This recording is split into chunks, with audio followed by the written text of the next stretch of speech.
Good morning বন্ধুরা, চলে এলাম একটা নতুন রান্না না, জাস্ট একটা রান্না নিয়ে। আজকে আমার মানডে, আজকে আমি ভাত খাবো না। মানডে আমি নিরামিষ খাই। তো আজকে ইচ্ছে হলো একটু শাঁখা পরোটা খেতে। শাঁখা পরোটাটা কীভাবে করে দেখো।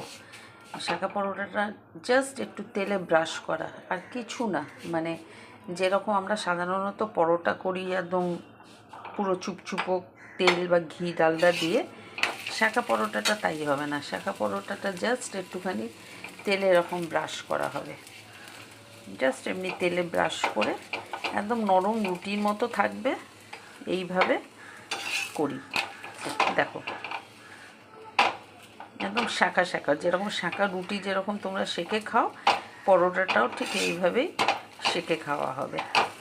এর সাথে তরকারি রেসিপিটা দেখালাম না, সবাই জানো সাদা আলুর তরকারি কিভাবে করে, পাঁচফোড়ন দিয়ে ঘি দিয়ে।